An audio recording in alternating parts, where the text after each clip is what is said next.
Apa kabar Bapak Ibu sekalian? Alhamdulillah. Ya. Ya. Bapak Ibu sekalian, tema bahasan kita hari ini adalah faktor penenang dan penguat jiwa kita. Ya.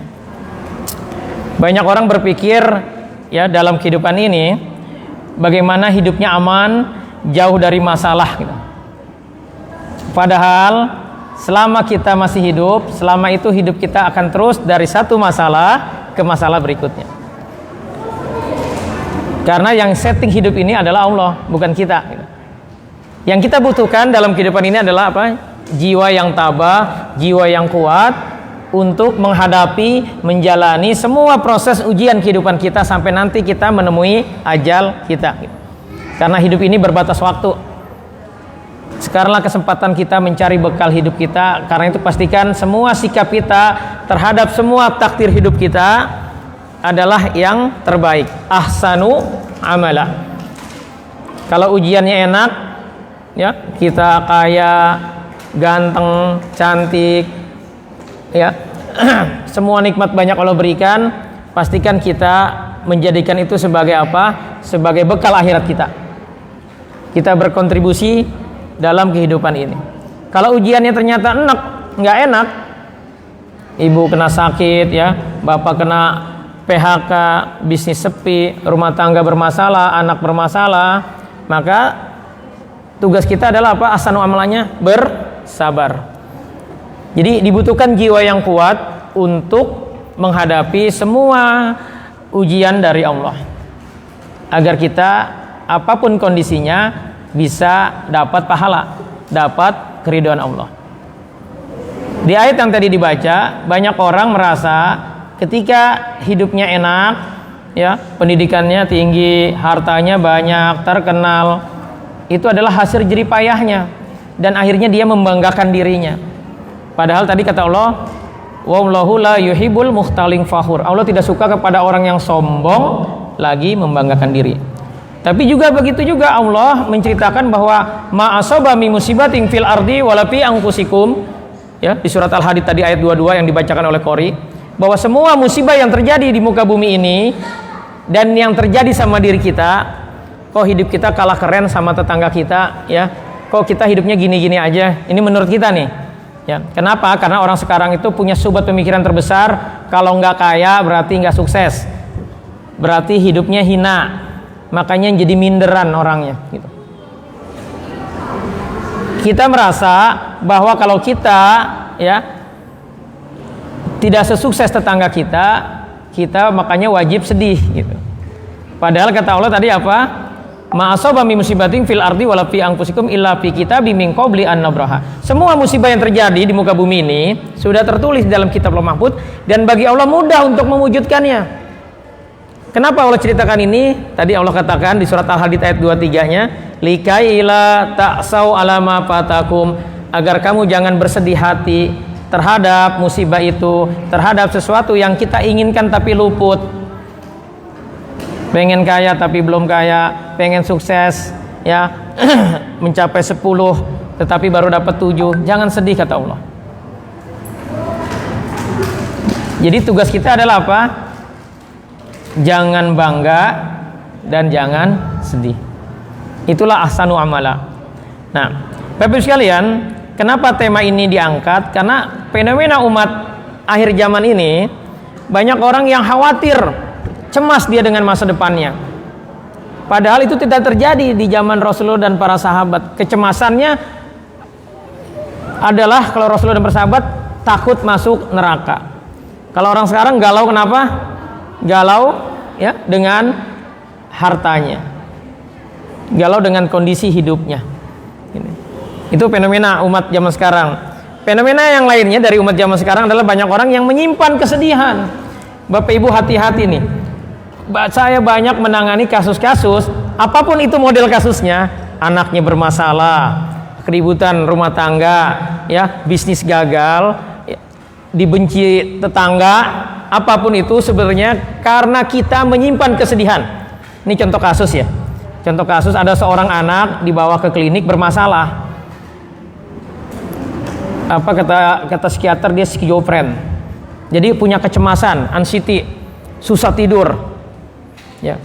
Ketika datang ke klinik, saya lihat dominasi orang tuanya luar biasa, khususnya ayahnya gitu. Dan ternyata infonya ayahnya galak. Nah, saya lihat dari cara dia memperlakukan anaknya, hal-hal sepele aja ayahnya yang handle gitu. Maka akhirnya di pertemuan kedua saya lebih tertarik membedah ayahnya. Dan ternyata seperti dugaan saya, sebagaimana kasus-kasus yang lainnya, ayahnya menyimpan kekecewaan dengan orang tuanya, dengan bapaknya. Begitu juga dia menyimpan kekecewaan dengan mertuanya. Dalam jiwa orang yang menyimpan kesedihan, kekecewaan, itu jiwanya tegang, gejolak terus, sehingga hal sepele aja jadi sensi gitu. Yang jadi korban siapa? Yang jadi korban adalah anaknya, sehingga dia akhirnya galak dengan anaknya. Pak, kalau ada hari ini bapak galak dengan anak bapak, ya itu jangan-jangan jiwa bapak lagi bermasalah. Bapak masih menyimpan kesedihan, kekecewaan. Saya sering kali sampaikan, ya bapak ibu, apa ciri orang yang menyimpan kesedihan? Ciri orang yang menyimpan kesedihan, cirinya adalah peristiwanya sudah setahun lebih, 5 tahun, bahkan ada yang 30 tahun, tetapi saat cerita masih bisa nangis. Itu terjadi sama bapak itu. Ceritanya sudah lama, bapaknya sudah meninggal, tapi dia cerita nangis, padahal bapak ini galak. Jadi bapak ibu penting dievaluasi nih di diri masing-masing. Ada gak kita menyimpan kekecewaan? Ibu-ibu kecewa sama suami, sama perkataan suami. Bapak-bapak juga menyimpan kekecewaan sama mertua, sama orang tuanya. Itu kalau tidak dirilis, dikeluarkan dari jiwa kita, maka sampai kapanpun kita akan mudah guncang jiwanya.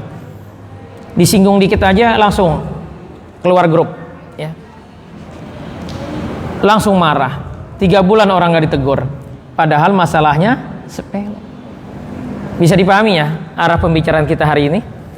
Jadi banyak orang yang menyimpan kesedihan, padahal kata Allah, wala tahinu, jangan merasa hina, jangan minder hidup itu. Wala tahzanu, jangan sedih. Jadi sedih itu terlarang. Wajar dong saya sedih, saya kan kena musibah yang besar gitu. Kalau baru kejadian wajar, fitrah kita seperti itu. Tapi kalau sudah berlalu lama, sudah ada solusi, harusnya kita melupakan itu. Kita fokus bagaimana kita mencari bekal akhirat kita di sisa usia kita. Ya. Jadi fenomena sekarang seperti itu, khawatir dengan masa depan. Yang kedua apa? Menyimpan kesedihan terhadap ujian atau takdir hidupnya. Siapapun itu, saya menemukan dari semua level golongan, termasuk orang-orang kaya. Kan fenomenanya gini, ya, subhat terbesar di diri kita ini, nih, subhat pemikiran orang zaman now, pengen hidupnya kaya. Bapak Ibu saya kasih tahu, kalau ada orang kaya, dia hidupnya di atas garis ketakwaan, tenang hidupnya, ya, dia aktif dalam dakwah, itu bukan karena hartanya, tetapi kenapa dia bisa seperti itu? Karena di dalam hatinya Allah lebih dominan dibanding hartanya itu. Harta tidak di hatinya. Begitu juga kalau ada orang miskin, ya, hidupnya sedih, gejolak terus, mudah emosi, itu bukan karena hartanya, tapi karena Allah tidak lebih dominan di dalam hatinya. Jadi yang dipikirin harta, masalah-masalah aja terus. Allah tidak lebih dominan. Padahal kalau dibedah bisa jadi banyak nikmat yang dia miliki, tetapi karena Allah tidak lebih dominan dalam hatinya, kondisinya lah yang selalu dipermasalahkan, dikeluhkan, akhirnya guncang terus jiwanya. Bisa dipahami ya?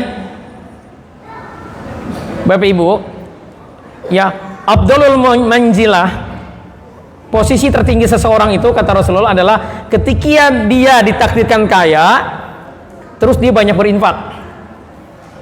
Banyak orang kan beralasan seperti itu kan, saya pengen kaya supaya bisa berinfak 100 juta setiap bulan gitu, ya.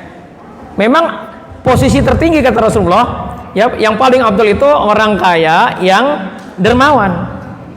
Tetapi ada lanjutan dari hadis ini. Kata Rasulullah, kita bisa seperti itu walaupun hartanya nggak banyak. Caranya gimana? Kita punya niat yang sodik, niat yang benar, bahwa kita punya komitmen kalau kita nanti dikasih kekayaan, kita juga akan dermawan. Nah, orang yang punya cita-cita itu di hatinya, yang niatnya benar, jujur, lurus karena Allah, walaupun dia belum kaya, baru niat doang, maka Allah menganggap orang ini sejajar dengan orang yang pertama tadi, yang kaya dan dermawan. Jadi sebenarnya kekayaan bermasalah nggak? Kan alasannya gitu kan, kebanyakan kan diperhalus kita pengen kaya katanya supaya banyak berinfak itu kan, walaupun sebenarnya bisa jadi karena nafsu kita gitu, pengen keren pengen didecak kagumin orang sebenarnya, tetapi diperhalus pengen supaya banyak berinfak ini memang beda-beda tipis. Kalau kita nggak jujur dengan diri kita kita akan kejebak di sini, padahal yang menggerakkan aktivitas kita, semangat kita, motivasi kita adalah nafsu kita, bukan karena Allah. Halo, jadi bisa dipahami arah pembicaraan kita hari ini adalah bagaimana kita memiliki jiwa yang kuat. Jadi apapun takdirnya, ujiannya, kita siap, kita ridho gitu. Itu arah pembicaraan kita hari ini. Nah, bahasan kita adalah terkait terapi Quran. Terapi Quran itu punya dua aspek. Pertama, menjadikan Quran sebagai syifa, penyembuh, dan yang kedua, menjadikan Quran sebagai solusi permasalahan hidup kita dengan konsep tawazun dan tazkiyah. Apa tawazun? Menghilangkan subat-subat pemikiran. Tadi salah satu subat pemikiran orang zaman sekarang ini, kalau nggak kaya, hidup itu untuk kaya. Bahwa namanya sukses itu ketika materinya banyak. Jadi memahami konsep materialisme. Ketika kita kalah dengan tetangga kita di sisi pencapaian dunianya, hartanya, kita minder, merasa sedih. Kenapa saya seperti ini? Kenapa itu terjadi? Karena punya subat pemikiran. Nah, terapi Quran menghilangkan subat-subat itu. Itu yang pertama konsepnya. Yang kedua, terapi Quran itu konsepnya adalah yang tadi pertama tawajun, yang kedua tazkiyah. Bagaimana membersihkan jiwa kita dari rijas syaitan. Jadi terapi Quran itu mengatasi masalah orang itu bukan cuma dinasihatin, sobat pemikirannya dihilangin, enggak. Karena dalam prakteknya Bapak Ibu, walaupun Bapak Ibunya orang yang baik hati, tidak sombong, rajin menabung, rajin ikut kajian, tetapi jinnya gede, apalagi jinnya buto ijo. Kalau Marvel, studio film Amerika menyebutnya The Hook, itu walaupun Bapak Ibu orangnya baik hati, tidak sombong, rajin menabung, ketika disenggol orang, disinggung sedikit, 3 bulan orang nggak ditegur, marahnya luar biasa gitu. Jadi memperbaiki orang, 2, dinasehatin, diperbaiki subat pemikirannya dalam konsep terapi Quran Yang kedua apa? Dibersihkan jiwanya dari rijas syaitan. Setan dari golongan jinnya yang sudah bersemayam nih di tubuh Bapak Ibu dikeluarin, karena Bapak Ibu nggak bakal bisa ngelawan mereka. Nah, konsepnya apa? Tawazun dan tazkiyah, dan itulah terapi Quran. Jadi semua pembahasan dalam kajian majelis terapi Quran itu mengarah terhadap konsep terapi Quran itu. Bagaimana menjadikan Quran sebagai syifa, dan yang kedua bagaimana Quran itu menjadi solusi dari permasalahan kehidupan kita dengan konsep tadi tawazun dan tazkiyah dari syubhat dan syahwat. Nah, syubhat terbesar orang zaman sekarang adalah hidup untuk kaya. Ini jelas syubhat. Kalau hidup untuk kaya, Fir'aun harusnya nomor 1 nanti masuk surga. Namrud, Qorun, apalagi. Tetapi nyatanya, faktanya, Allah hinakan 3 orang ini, Fir'aun, Namrud, dan Qorun. Apa penyebabnya Bapak Ibu? Karena nggak taat sama Allah, karena sombong padahal kaya. Pernah ngelihat Bapak Ibu orang kaya tapi kayaknya wajahnya stres itu? Pernah ngeliat nggak? Pernah ngeliat nggak? Pasti pernah. Pernah ngelihat ada orang yang hidupnya padahal rumahnya ngontrak, cuma punya sepeda, tapi wajahnya masya Allah, wajahnya teduh, bahagia, nggak ada keluh kesah dalam dalam ucapannya gitu. Pernah ketemu orang seperti itu? Itu terjadi kenapa dia bisa tenang? Karena Allah lebih dominan di dalam hatinya dibanding capaian dunianya. Nah, sobat ini hati-hati kalau ada di diri kita. Karena ini akan jadi masalah. Akan keruh hati kita kalau ini menjadi prioritas. Apalagi di ibu-ibu, saya S1 tapi saya hanya jadi ibu rumah tangga aja gitu, nggak boleh kerja sama suami. Wah, harusnya bahagia Bu kalau nggak boleh kerja gitu. Jangan sedih ya, karena ibu dengan ilmu S1-nya bisa ngedidik maksimal anak-anaknya gitu. Masya Allah. Tetapi banyak ibu-ibu sedih ya, padahal di sisi lain nih Bu, banyak ibu-ibu yang berkarir itu juga sedih. Lagi rapat sama bosnya, dia mikir, andaikan saya nggak kerja, mungkin saya bisa nemenin anak saya persiapan ulangan ujiannya, saya bisa ngurus anak saya dengan maksimal. Sementara ibu-ibu ya, yang hanya kerja sedih ya, udah di sekolahin S1 sama orang tuanya hanya jadi ibu rumah tangga. Ini confuse nilai namanya. Nah, itulah fenomena kita kalau dunia itu menjadi barometer kesuksesan kita. Nah, terkait tentang kekayaan ini, memang ini luar biasa fitnah akhir zaman ini, dunia materialisme ya. Semuanya diukur dengan capaian dunia, dengan ukuran dunia. Ini bahaya sebenarnya. Padahal Rasulullah sudah mengingatkan kita terkait hakikat kekayaan. Allah dan Rasulnya sudah mengingatkan, contoh di surat Al-Qasas ya ayat 60, atau tadi kalau Bapak Ibu tadi menyimak di surat Al-Hadid yang dibacakan oleh Qori, bahwa dunia itu ya hanya ujian aja. Di surat Al-Qasas ini yang ada di slide ini, Allah katakan, a'udzubillahi minasyaitonirrajim, bismillahirrahmanirrahim, wa ma utitum min sayyin famata'ul hayatid dunya wa zinatuha wa ma 'indallahi khairu wa abqa afala ta'qilun. Apapun yang dianugerahkan Allah kepadamu itu adalah kesenangan hidup duniawi dan perhiasannya, sedangkan apa yang di sisi Allah adalah lebih baik dan lebih kekal. Apakah kamu tidak mikir? Ya. Ini menurut Allah. Jadi dunia itu hanya persiapan duniawi. Begitu kita mati selesai. Tetapi kita akan diaudit luar biasa. Abdurrahman bin Auf pernah nangis. Kenapa? Karena dia adalah orang kaya di Madinah. Kata Rasulullah, matinya masuk surganya nanti akan merangkak. Akan lama katanya. Kenapa? Karena auditnya lama, karena kaya. Diaudit dari mana hartanya dan bagaimana cara dia memakai harta tersebut. Karena mendengar hadis ini nangis dia. Akhirnya Abdurrahman bin Auf berkomitmen bagaimana jadi orang miskin. Ya, jadi orang miskinnya itu karena niat. Ya.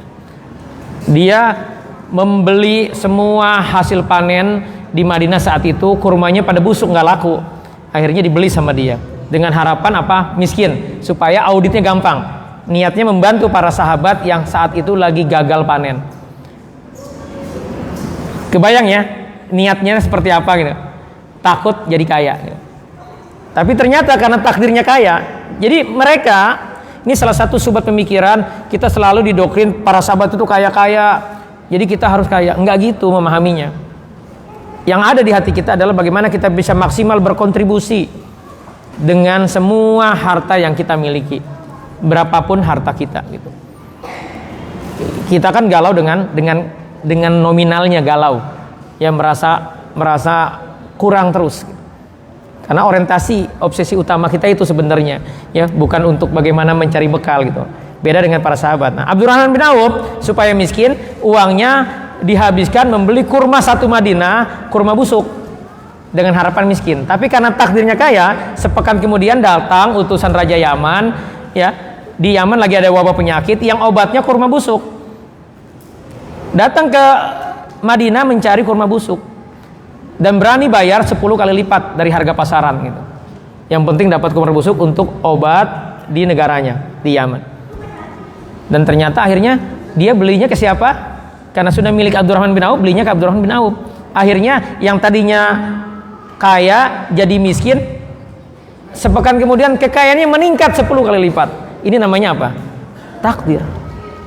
Tapi bukan obsesi hatinya, karena dia niatnya apa? Pingin miskin supaya masuk surganya cepat. Itu orientasi berpikirnya para sahabat. Yang kedua kisah Baro bin Malik. Baro bin Malik ini adiknya Anas bin Malik. Anas bin Malik waktu kecil diserahkan sama ibunya ke Rasulullah. Nih Bu, ini rumus nih Bu ya, kalau pengen anak kita sukses, udah deketin aja sama orang sukses. Deketin anak kita pengen soleh, deketin sama orang soleh. Ibunya Bara bin Malik, Anas bin Malik, dia punya 2 anak, Anas bin Malik sama Bara bin Malik. Yang Anas bin Malik diserahkan kepada Rasulullah, diwakafkan untuk jadi khodimat Rasulullah. Maka otomatis Anas bin Malik tuh belajar ya bagaimana cara hidup Rasulullah. Makanya dia banyak meriwayatkan hadis. Nah, Rasulullah sebagai bentuk penghargaan kepada ibunya didoain. Anas bin Malik didoakan, Anas bin Malik akan jadi orang kaya. Dan itu terkabul, Bapak Ibu. Anas bin Malik kaya dengan doa Rasulullah yang dikabulkan, yang mustajab, jadi orang kaya. Bahkan anaknya kalau nggak salah itu sampai 90 orang. Ini saking kayanya Anas bin Malik, dan umurnya sampai 90-an. Nah, Bara bin Malik, apa doanya? Doanya Bara bin Malik, adiknya Anas bin Malik, adalah semua yang diminta, doa yang dipanjatkan oleh Bara bin Malik pasti dikabulkan Allah.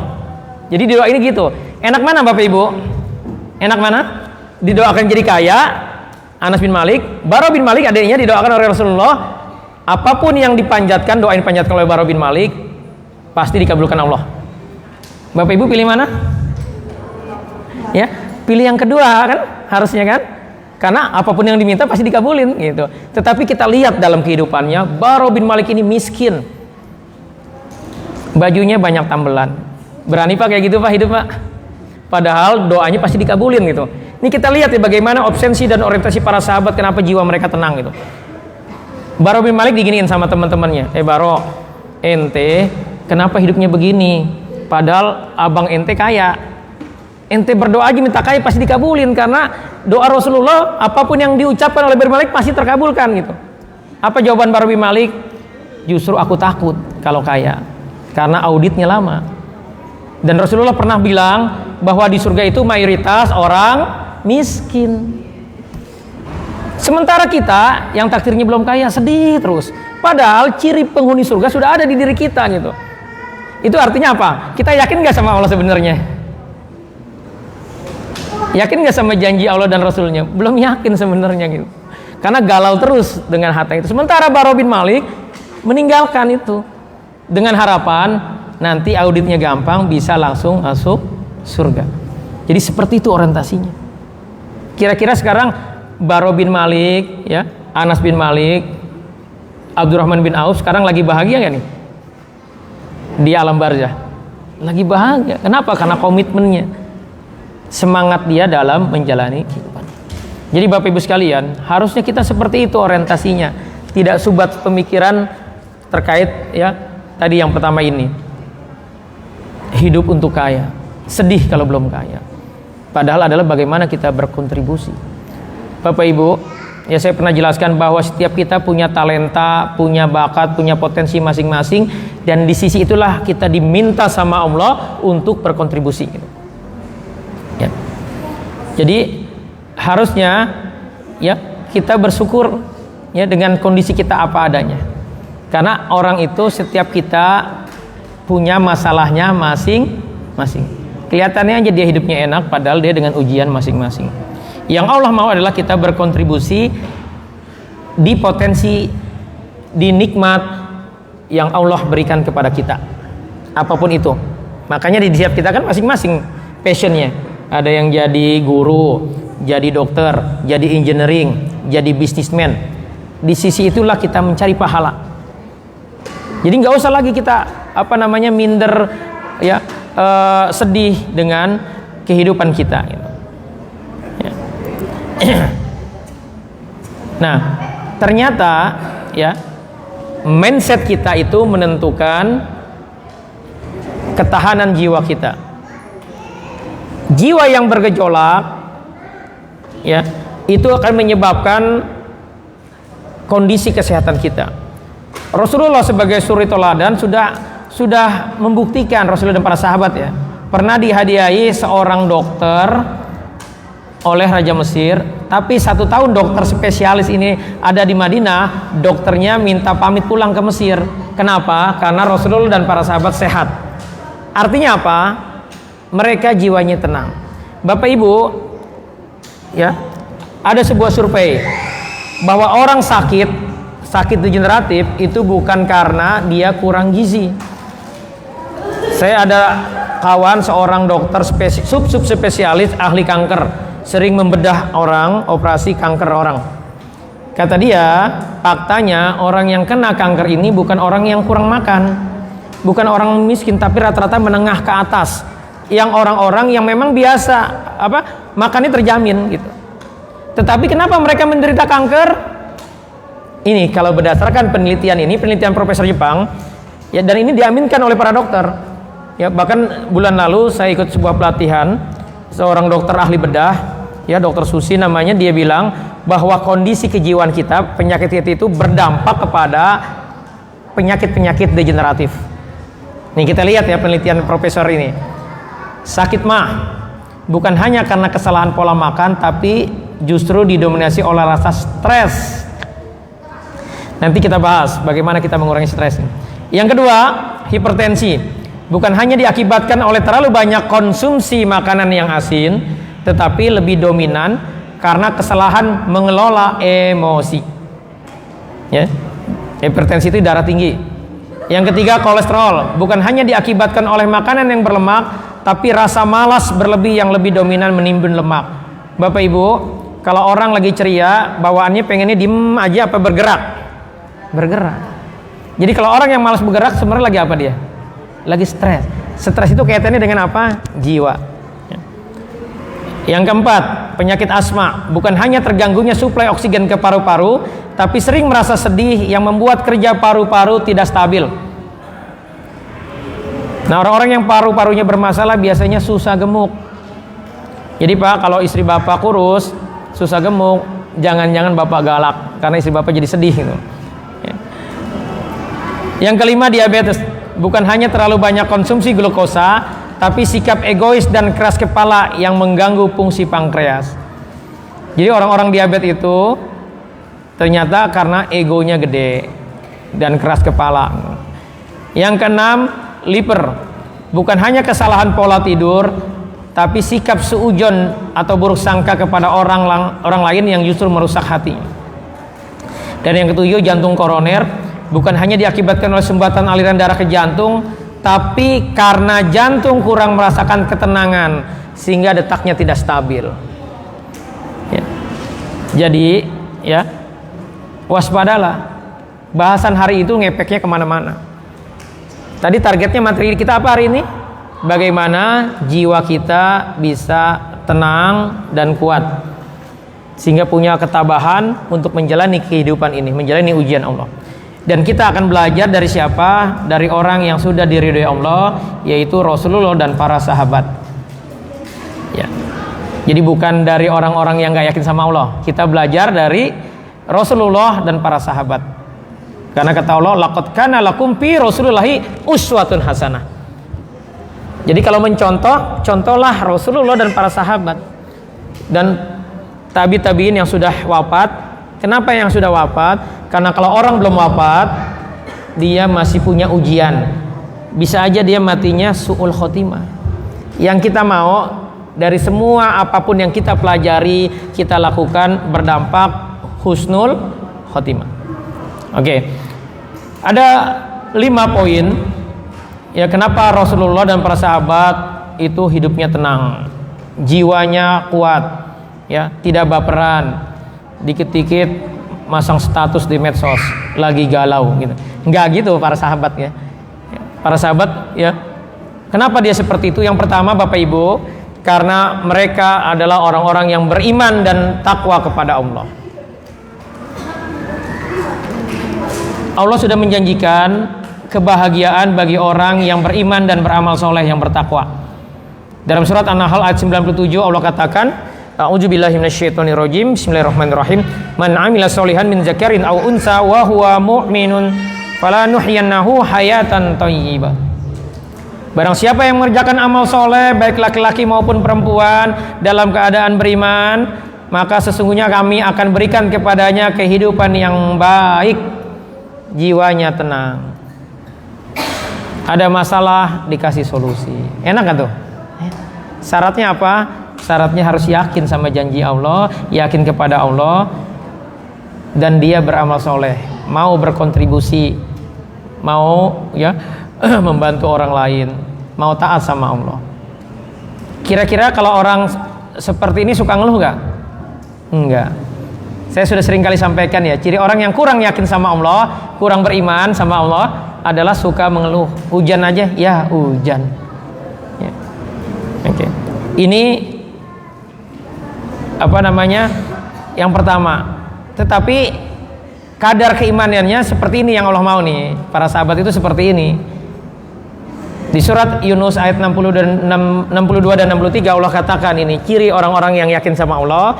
Ya, bismillahirrahmanirrahim. Ala inna awliya Allahi la khaufun alaihim walahum yahzanun. Orang-orang yang yakin sama Allah, wali Allah itu, mereka kan yakin sama Allah. Mereka tidak ada kekhawatiran terhadap masa depannya. Jadi nggak khawatir, nggak takut. Nanti gimana nih saya nih? Kok saya diuji kayak gini? Nanti gimana masa depan saya? Nggak ada rasa itu. Yakin aja sama janji Allah. Selama dia beriman dan beramal soleh, Allah sudah janjikan apa? Kehidupannya baik, berkah. Itu aja yang dia pegang. Jadi nggak ada khawatiran. Yang kedua, walahum yahzanun, tidak sedih dengan takdir hidupnya, dengan ujian hidupnya. Siapa dia? Alladzina amanu wa kanu yattaqun. Yaitu orang-orang yang beriman, yakin sama Allah dan dia bertakwa. Ya. Insya Allah bisa dipahami Bapak Ibu ya. Ini ciri yang pertama, beriman dan bertakwa kepada Allah. Ciri yang kedua, mereka orientasinya akhirat. Bapak Ibu, yang jadi concern kita adalah ya, apakah pertemuan kita hari ini itu berpahala atau tidak? Itu yang jadi concern kita. Jadi bekal nggak? Orang yang fokusnya akhirat, dia nggak peduli dengan hasil. Rasulullah pernah sedih ketika berdakwah 10 tahun, pengikutnya hanya sedikit. Turun surat Nuh. Nabi Nuh kata Allah, dakwanya 1000 tahun dikurang 50. Jadi bukan lama Nabi Nuh dakwahnya, lama banget. Berapa pengikutnya Pak? Enggak sampai 100. Kalau ukurannya hasil, ini gagal total Nabi Nuh. Tetapi Allah jadikan Nabi Nuh salah satu Nabi yang ulul ajmi, yang punya komitmennya luar biasa, ajamnya dalam berdakwah. Dan Nabi Nuh itu kata Allah dakwanya laila wa nahar, siang dan malam. Ya, nggak kayak kita Pak, cuma Sabtu Ahad aja, Senin sampai Jumat nyari duit gitu. Jadi orientasinya akhirat. Apa maksudnya orientasi akhirat? Ini visinya, kita disebut orientasi akhirat kalau kita punya visi dalam hidup ini adalah mencari ridho Allah dan masuk surga. Jadi bukan fokus sama hasil. Dan misinya adalah apa? Wa ma khalaqtul jinna wal insa illa liya'budun. Misinya adalah ibadah kepada Allah. Jadi niatnya apapun aktivitasnya dari bangun tidur sampai tidur lagi, niatnya karena Allah. Jadi penting bagi Bapak Ibu nih, kalau memang Bapak Ibu ingin tenang jiwanya, orientasinya harus karena Allah terus. Harus akhirat. Maka kalau kita melakukan suatu aktivitas, selalu evaluasi. Gimana cara evaluasinya? Begini, tanya sama diri kita. Ini yang gerakin saya kemari, ya hadir di sini atau melakukan aktivitas apapun itu, ini karena Allah atau karena nafsu kita? Ini yang pengen kita pasang status ini nafsu apa karena Allah? Itu timbang-timbangnya. Kalau orang yang orientasinya akhirat, karena dia tidak mau waktunya habis, tapi tidak ada efeknya buat akhiratnya. Kita akan di sini berapa jam? Dari jam 9 sampai zuhur 3 jam. Rugi kita 3 jam ini tidak punya efek. Karena itu yang tadi sempat salah niat, istighfar. Ya, istighfar, lurusin niat kita. Ya Allah, kalau aku tadi salah niat, aku mohon ampun ya Allah. Aku luruskan niatmu, berharap keridhoanmu dengan hadir di sini. Beri aku inspirasi, solusi dari semua permasalahan. Keluarkan semua belenggu setan di dalam tubuhku. Ya, silakan diucapkan itu bagi yang tadi merasa ya niatnya bukan karena Allah. Ya, niatnya karena nggak enak sama suami, diajak suami, atau tadi Pak dipaksa sama istri kemari. Nah, itu yang kedua. Yang ketiga, ini yang penting nih. Ya, semuanya penting, tapi ini yang paling banyak bermasalah di orang zaman sekarang. ridho dengan takdir Allah. Jadi Bapak Ibu ya, kita akan bermasalah, sulit sabar, guncang terus, menyimpan kesedihan, khawatir dengan masa depan kalau kita belum ridho dengan takdir Allah, dengan kondisi kita saat ini. Apa ciri orang yang tidak ridho? Ridho itu artinya nerima ya, bukan ikhlas. Beda ya ridho dengan ikhlas. Ridho itu artinya nerima. Orang yang nerima itu ciri khasnya tidak ngeluh, tidak nyari kambing hitam dari semua ujiannya, dari semua takdirnya. Jadi kalau kita modelnya masih suka ini gara-gara si fulan, ya hujan, kok saya begini. Ketemu orang selalu yang ceritakan saya begini-begini kesedihannya terus, itu namanya dia belum ridho. Ini bahaya kalau kita belum ridho, karena sulit bagi kita untuk sabar. Orang yang sudah ridho, nerima terhadap takdirnya, maka dia akan sabar, dia akan tenang jiwanya, dan dia akan optimis menjalani kehidupannya. Bapak Ibu, kira-kira apa yang menyebabkan kita tidak ridho dengan takdir hidup kita? Ada di sini yang masih suka ngeluh? Semalam kan sudah saya minta ada 8 pertanyaan. Lebih dari 1 dari 8 pertanyaan itu ya, berarti jiwa kita masalah. Salah satunya tanya sama pasangan kita, Bapak Ibu. Ya, kita suka ngeluh nggak? Kita suka baperan nggak? Udah ditanya belum? Ini penting Bapak Ibu. Karena kalau Bapak Ibu pengen tahu catatan amal Bapak Ibu, siapa Bapak Ibu dalam pandangan para malaikat, tanya aja sama pasangan kita. Mereka tahu kartu kita. Ada yang sudah nanya? Hah? Ya, kita seringkali menganggap hal-hal seperti ini main-main gitu, padahal ini masalah serius gitu. Kenapa kok serius banget sih? Karena ada 4 syarat mau masuk surga. Saya yakin kalau saya tanya nih, Bapak Ibu mau masuk surga? Mau gitu. 4 syarat ini terpenuhi nggak? Pertama, alladzina yunfiquna fis sarai wad dara. Mau berinfak, berbagi di kali lapang maupun sempit. Yang kedua apa? Wal kadziminal ghaiz. Ini surat Ali Imran ayat 134 sampai 135. Yang kedua syaratnya mampu menahan marah, tidak pemarah. Ya. Yang ketiga, wal afina 'anin nas, mau memaafkan kesalahan orang lain, jadi tidak dendam, tidak menyimpan dendam, tidak menyimpan kesedihan, kekecewaan. Jadi kalau kita ternyata menurut pasangan kita menyimpan dendam, menyimpan kekecewaan, ini bisa menghalangi kita masuk surga. Bapak Ibu, kenapa ini saya bahas detil? Karena saya banyak nanganin kasus yang orang itu ustadz gitu, yang pengetahuan agamanya di atas saya, tetapi dia menyimpan dendam. Kata anak istrinya pemarah, Pak. Ini kan kontraproduktif. Dia beramal ingin masuk surga, tetapi dia melanggar aturan Allah, nyimpan dendam, pemarah. Pak, saya mau tanya Pak, ada gak orang yang soleh, rajin ke masjid tapi pemarah? Kalau ngomong suka nyakitin, galak sama istrinya, ada gak Pak? Banyak. Ada gak Bu? Ya, orang rajin ya puasa, rajin baca Quran, tetapi seneng gosip. Kalau ngomong nyakitin tetangganya, ada gak? Ada. Di zaman Rasulullah pernah ada yang diaduin seorang ibu. Ya Rasulullah, ini tetangga saya rajin sholat, rajin puasa, rajin baca Quran, tetapi banyak tetangganya yang tersakiti oleh lisannya. Kata Rasulullah, dia di neraka. Itu masalah apa tuh? Masalah batin apa johir tuh? Masalah batin, masalah jiwa. Jadi balik lagi. Jadi kalau orangnya ridho itu dia tidak lagi mengeluh, ya. Dia menerima semua takdirnya. Bapak Ibu, kalau Bapak Ibu mentadabburi Al-Quran, itu yang dikisahkan sama Allah, para nabi, para rasul itu lagi pada ngapain tuh? Lagi jalan-jalan gitu keliling dunia. Kan kita gitu kan di doktrinnya, punya jet pribadi, bisa keliling dunia gitu. Kita lihat nih orang-orang sukses dalam pandangan Allah.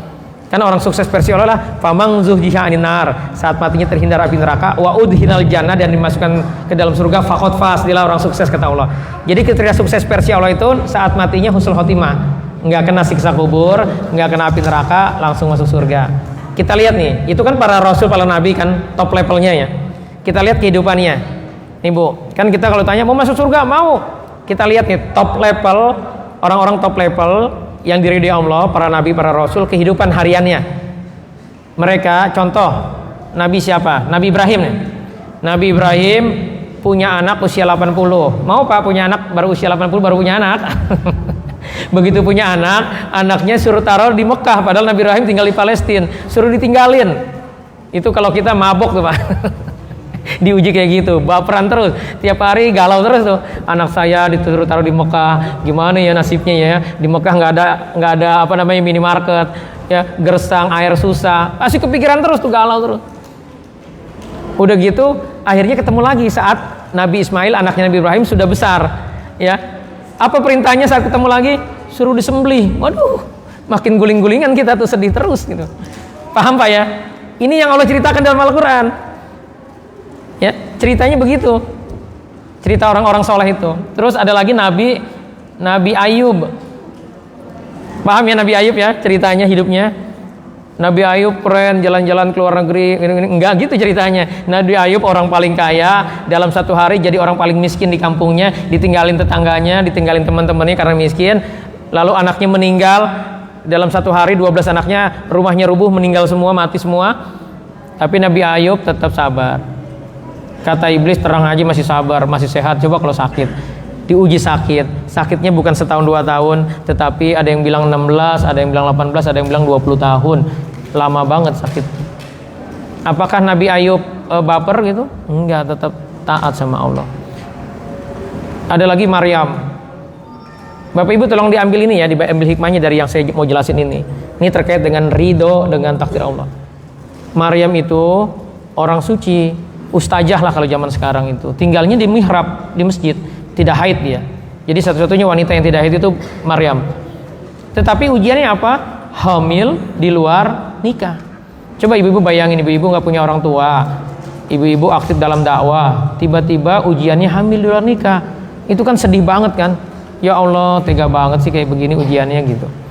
Akhirnya tetangganya marah karena dianggapnya berzina. Karena nggak mungkin orang bisa hamil tanpa ditiduri laki-laki gitu. Tapi Maryam kan tidak melakukan itu. Maka Maryam akhirnya dengan sedih pergi dia ke hutan dan tidak bunuh diri. Kalau kita langsung apa tuh? Ini kan generasi stroberi karena jiwanya lemah, ya, jiwanya lembek kayak stroberi. Maryam nggak bunuh diri. Maryam tetap merawat bayi dalam kandungannya sehingga lahir, ditolong sama Allah, dipermudah prosesnya. Setelah lahir disuruh balik ke kampungnya. Ini kan ujian berat, ibu-ibu. Orang kampungnya pengen ngebunuh dia, tapi Allah nyuruh dia balik ke kampungnya. Kenapa orang kampungnya ingin membunuh Maryam, merajam? Karena dianggapnya sudah berbuat dosa besar, dosa berzina. Maryam nolak, enggak, tetap berangkat karena yakin dengan janji Allah. Begitu sampai di kampungnya, ternyata orang kampungnya sudah siap mau merajam dia, dan terjadilah keajaiban Allah. Anaknya yang masih bayi ternyata seorang nabi, Nabi Isa. Akhirnya semua jadi minta maaf, sujud. Jadi ceritanya semuanya ujian semua Bapak Ibu. Dan Allah katakan dalam Al-Quran, laqad khalaqnal insana fi kabad. Sungguh manusia itu diciptakan Allah dalam kondisi apa? Kondisi susah terus. Dari lahir sampai dengan mati, nanti isinya satu masalah ke masalah berikutnya. Bapak Ibu, kita seringkali kan merasa orang paling sedih sedunia gitu kan, karena kita pikir orang lain gak diuji sama Allah. Padahal siapapun di sini, saya mau tanya nih, siapa di sini dari lahir sampai sekarang flat, bahagia terus? Coba tunjuk tangan, ada nggak? Dari wajah-wajahnya kan kayaknya punya masalah semua ini kan. Bohong kalau ada orang yang hidupnya tidak diuji sama Allah, bohong. Kenapa? Karena ujian itu menguatkan jiwa. Rasulullah dan para sahabat, kenapa jiwa kuat? Karena hidupnya diuji terus sama Allah. Bunda Khadijah, konglomerat, orang paling kaya di kampungnya di Mekah, punya suami Nabi Muhammad, Rasulullah diangkat jadi nabi, jadi orang paling miskin Khadijah. Bajunya tambal, 2 tahun di embargo, makannya hanya daun-daun kering. Ya. Jadi ujiannya berat. Begitulah kehidupan gitu. Tetapi kita tahu mereka bahagia, jiwanya tenang. Kenapa? Karena yakin dengan janji Allah. Jadi Bapak Ibu sekalian, apapun masalah Bapak Ibu sekalian hari ini, ridholah dengan masalah itu. Karena janji Allah apa? La yukallifullahu nafsan illa wus'aha. Kita tidak akan diuji kecuali pasti sanggup. Oke. Jadi kalau Bapak Ibu, saya lihat kan ini rata-rata jelita ya. Jelang 5 tahun, 50 tahun maksudnya. Bahkan ada yang 50 tahun kan? Ya. Artinya kita harus sekarang harus sudah nguatin jiwa kita, fokusnya membangun legacy, membangun bagaimana anak-anak kita yakin kepada Allah, fokusnya akhirat. Itu yang harus jadi fokus kita sekarang ini. Makanya jangan lama-lama baperannya gitu. Segera selesaikan masalahnya. Cara efektif ya mengevaluasi agar masalah itu cepat selesai kan begini. Kita itu hidup pasti diuji. Ujian ada dua, enak dan enek. Ujian yang enak menurut kita itu kata Rasulullah punya dua hadiah dari Allah. Pertama, naikin derajat kita. Yang kedua, menghapus dosa. Artinya, kalau ujian yang menurut kita enak itu pengen cepat selesai, segera aja evaluasi diri kita, cari akar masalahnya. Dosa apa yang membuat kita punya ujian kok sempit banget kayaknya hidup kita gitu. Masalah terus. Karena kata Allah, kalau kita berani-berani bikin masalah sama Allah, berani-berani ingkar, wa man a'rada an dzikri fa innalahu ma'isyatun dongka. Kalau kita berani-berani melanggar aturan Allah, akan aku bikin sempit hidupnya. Enggak dibikin miskin. Diancamnya apa? Sempit hidupnya. Jadi apapun level kekayaan Bapak Ibu, kalau Bapak Ibu berani melanggar aturan Allah, bikin dosa, maksiat, ya, maka akan dibikin sempit hidupnya. Artinya kalau Bapak Ibu merasakan itu hari ini, evaluasi aja. Jangan-jangan ada dosa, jangan-jangan ada kezaliman yang kita lakukan sama orang lain sehingga kita disempitkan hidupnya sama Allah.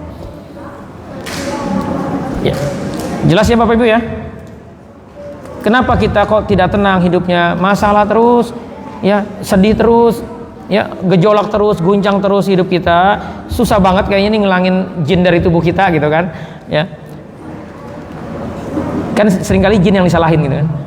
Padahal sebenarnya jin itu bisa bertahan di tubuh kita karena dia difasilitasi oleh kita dari apa? Dari rasa sedih, kecewa, marah, dendam, dan emosi negatif lainnya. Termasuk dari penyakit hati, ujub, sombong, hasad, ria, bakhil, dan hubud dunia. Jadi sebenarnya ya masalah itu bisa cepat selesai kalau kita la'alahum yarji'un, kembali kepada Allah. Karena semua masalah itu kata Allah adalah sebenarnya ulah kita sendiri. Hidup kita seperti ini ulah kita sendiri. Sebagian dari ulah itu dibalas sama Allah, sebagian kecilnya ya. Tujuannya supaya kita pusing, akhirnya ingat Allah.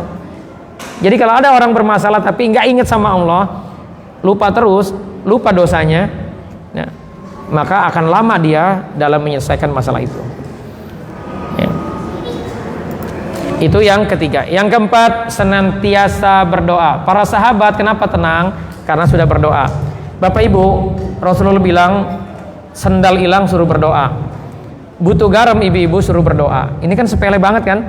Artinya gini, Allah bilang ud'uni astajib lakum, berdoalah kepadaku pasti kukabulkan. Kita disuruh kolokan Allahus Somad, Allah tempat bergantung. Jadi bergantunglah kepada Allah, berdoalah kepada Allah, minta kepada Allah pasti dikabulin. Dan ternyata doa itu dalam psikologi kita Pak, ya, itu sama dengan kita melepas nih beban. Bapak Ibu, ini air berat apa enteng? Ya, kalau yang 600 mili, ini anggap aja 600 mili. Pasti Bapak Ibu jawabnya enteng. Tapi kalau saya pegang begini terus 1 jam, berat apa enteng? Berat. Jadi gimana caranya supaya enteng? Taruh aja gitu. Bapak Ibu, masalah itu jangan dipikirin. Ya, yang Allah mau kalau dikasih masalah apa? Balikin sama Allah. Caranya gimana ngebalikinnya? Ucapkan istirja. Inna lillahi wa inna ilaihi raji'un. Sesungguhnya semua dari Allah dan akan kembali kepada Allah. Ya Allah, jadi doanya gini Bapak Ibu. Ya Allah, saya lagi ada masalah gini. Tolong saya dibantu selesaikan. Dan jadikan ini penggugur dosaku, dan aku mohon ampun kalau ada dosaku yang aku lupa yang menyebabkan masalah ini terjadi. Jadi itu ya kata para pakar psikologi Islam, itu sama aja kita ya, melepaskan beban tadinya dipegangin terus nih masalahnya. Kalau kita sudah berdoa, bebannya itu dipindahin, ditaruh, udah kita lupakan aja, kita positive thinking dan terus saja bergerak ahsanu amala, kita cari solusi terus. Makanya ada 4 ya syarat kalau kita ingin selesai masalahnya. Yang pertama ridho dulu, yang kedua apa? Evaluasi diri, muhasabah. Yang ketiga cari solusi, dan yang keempat adalah sabar ya. Sambil terus kita minta sama Allah solusinya ya. Dan Bapak Ibu, masalah itu kata Rasulullah, semua musibah yang kita terima hatta itu tertusuk jarum, itu menggugurkan dosa. Bapak Ibu, di sini ada yang nolak kalau dosanya digugurin? Ada yang nolak? Nggak ada kan? Ya, siap-siap aja punya masalah gitu. Karena itu menggugurkan dosa. Jadi persepsi kita yang salah membuat akhirnya kita salah bersikap. Padahal dosanya lagi digugurin tapi sedih melulu gitu. Ya. Dan inilah iman Bapak Ibu. Makanya pentingnya kita belajar. Banyak orang yang jiwanya lemah karena mindsetnya salah terhadap kondisi dirinya, terhadap ujian hidupnya. Karena mindsetnya salah, ya, akhirnya dia sedih terus, salah bersikap. Nah, mindset ini terkait tentang pemahaman. Pemahaman itu berasal dari pengetahuan. Di sini kita harus sadar bahwa kita penting ngaji. Tapi ngajinya harus ngaji yang benar, ngaji yang bagaimana menguatkan jiwa kita, menambah keyakinan kita kepada Allah. Ya. Jadi Bapak Ibu, kenapa para sahabat dan Rasulullah dan para sahabat ini jiwanya tenang, bahagia karena senantiasa berdoa. Nah, yang terakhir, ya, karena mereka selalu hidup sederhana. Nah, inilah yang akan saya detilkan, karena banyak orang sebenarnya dia banyak kelebihannya. Tapi karena dia tidak paham tentang konsep hidup sederhana, ya, akhirnya dia menjadi bermasalah hidupnya. Umar pernah datang ke rumah Rasulullah. Begitu datang lihat Rasulullah lagi tidur, tidurnya di bawah tikar butut, ya, bantalnya itu pelepah kurma yang keras. Nangis Rasulullah. Umar nangis melihat Rasulullah seperti itu tidurnya. Karena nangisnya agak kencang, Rasulullah terbangun. Ditanya sama Rasulullah, "Kenapa Umar kamu menangis?" "Ya Rasulullah, itu Raja Kisra Persia, itu tidurnya, ya, tahtanya berlapiskan emas singgasananya. Tidurnya di spray yang terbuat dari sutra, enak bener gitu kan. Engkau seorang nabi kekasih Allah, kenapa kayak begini hidupnya gitu." Nah, Rasulullah mendengar itu tersenyum. "Ya Umar, sesungguhnya dunia ini bagi seorang yang beriman, yang yakin akan janji Allah, yang orientasinya akhirat, ya, adalah tempat persinggahan aja. Karena hidup kita sebenarnya itu nanti di akhirat. Dunia itu hanya mencari bekal. Karena itu sederhanakanlah bebannya gitu. Jangan terlalu sibuk dengan urusan perjalanan, karena kita itu sedang dalam perjalanan sebenarnya, diringkas-ringkasin, dan istilahnya adalah sederhanakan hidup kita. Jadi Bapak Ibu sekalian, di Barat itu lagi ngetren nih teori konsepnya hidup Rasulullah. Yang kita butuhkan sesungguhnya, all you need is less, adalah mengurangi hidup sederhana maksudnya. Apa saja yang harus kita kurangi? Ada 5 poin yang harus kita kurangi. Yang pertama, kurangi ambisi dunia kita. Bapak Ibu walaupun rajin ikut kajian, sering diruqyah, kalau ambisi dunianya begitu kuat, itu akan masalah. Nanti saya detailkan ya. Jadi yang pertama, kurangi ambisi dunia. Yang kedua, kurangi kekhawatiran dan kecemasan. Yang ketiga, kurangi hal yang membuat stres. Yang keempat, kurangi makan, khususnya junk food. Yang kelima, kurangi lagwi, aktivitas yang tidak perlu. Ini yang harus kita kurangi. Oke, kita masuk satu persatu ya. Yang pertama, kurangi ambisi dunia. Jadi hidup itu jangan berlebihan, ya. Nafsu itu disetting sama Allah, tidak akan merasa puas. Di dunia ini kata Allah, kullu man alaina fan, semua yang ada di dunia itu fana. Bapak Ibu, kita pengen nih, lagi puasa, haus, lapar, pengen nanti kalau buka puasa, pokoknya pengen makan apa? Pengen makan bakso yang enak gitu. Begitu beduk makan bakso, ya, sholat makan bakso, mangkok pertama enak nggak? Enak. Ibu-ibu puasa, ya, bapak-bapak puasa dikasih sama istrinya buka puasanya karena pengen makan bakso, dikasih masuk. Ya, mangkok pertama enak, mangkok kedua Pak dikasih lagi karena istrinya baik, masih enak sama rasanya? Enggak. Mangkok ketiga udah biasa aja gitu. Itulah dunia, sesuatu yang dikejar, ya begitu kita dapatkan biasa aja. Karena kata Rasulullah begini nih, ini terkait psikologis kita ya, nafsu. Kita tuh kalau dikasih sebatang emas, pingin emas batang yang kedua. Dikasih satu kotak, satu peti emas, pengen peti emas yang kedua. Begitulah nafsu. Kapan berhenti? Nanti kalau kita sudah mati, masuk ke liang kubur, baru itu berhenti. Jadi kalau kita ambisinya dunia, siap-siap aja kecewa. Maka untuk mengurangi ambisi dunia apa? Fokus ibadah, fokusnya berkontribusi. Sibuk kita mencari bekal akhirat kita. Jadi perbanyak amal, itu yang harus kita lakukan, bukan kita mikirin terus ambisi dunia kita. Karena kalau mikirnya ini, itu nggak akan ada habisnya. Tiba-tiba udah tua, padahal belum tentu tercapai. Bapak Ibu, nih kesalahan mindset orang dengan ambisi dunia ini adalah begini. Ketika ada orang soleh, dia rajin ibadah, dia dermawan, dia orangnya baik hati, suka menolong, itu bisa ditiru gak Bapak Ibu?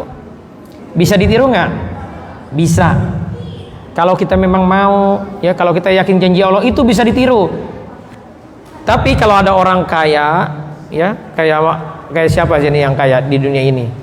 Anggap aja dulu artis Michael Jackson tuh. Kita pengen jalan-jalan kebun binatang, dia punya kebun binatang. Kita pengen main ke dunia fantasi, dia di rumahnya punya dupan. Keren banget kan hidupnya tuh kan? Ya.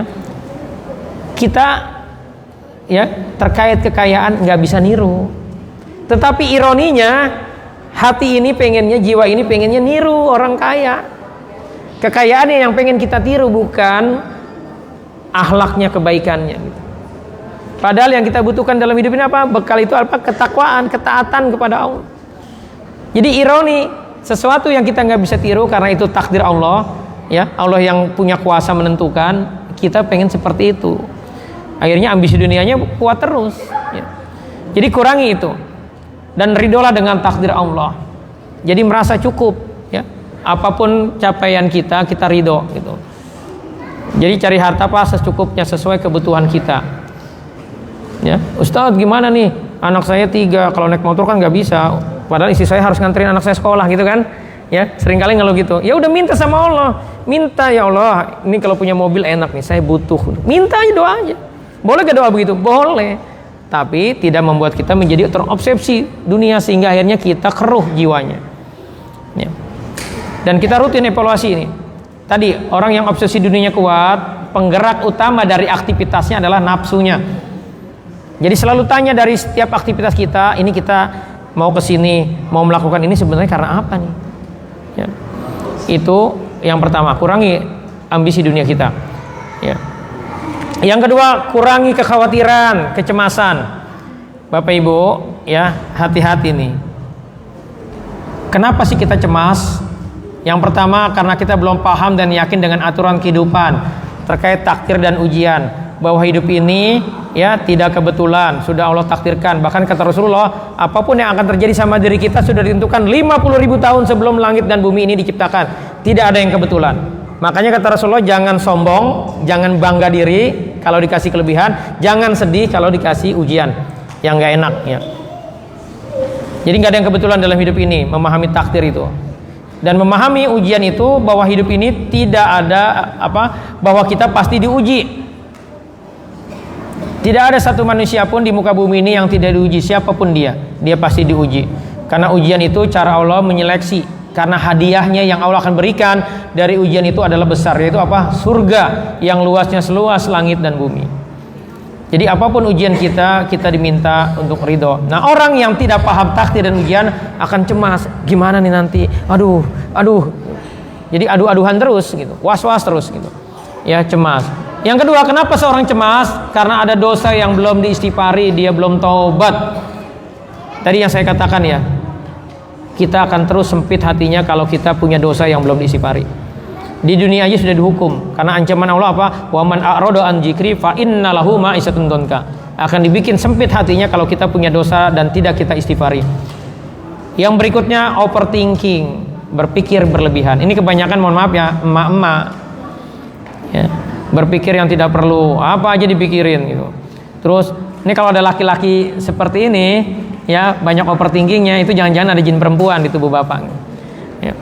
Berpikir yang tidak tepat, hoax dipikirin, ya. Ini makanya hati-hati Bu, kalau pengen jangan overthinking, jangan sering-sering main sosmed, scroll terus aja. Akhirnya banyak ininya, orang lagi mikirin apa tiba-tiba mikirin ada begini, ada begitu. Padahal kita lagi fokus yang lain gitu. Jadi confused, hilang fokus kita. Terus berpikir terlalu banyak, apa aja dipikirin gitu. Ya. Nah yang berikutnya kenapa kita cemas? Karena was-was syaitan, gangguan jin. Jadi kita Pak diuji Pak sama Allah, bahwa kata Allah di surat An-Nas, Qul a'udzu birabbin nas, malikin nas, ilahin nas, min syarril waswasil khannas. Kita disuruh berlindung kepada Allah dari apa?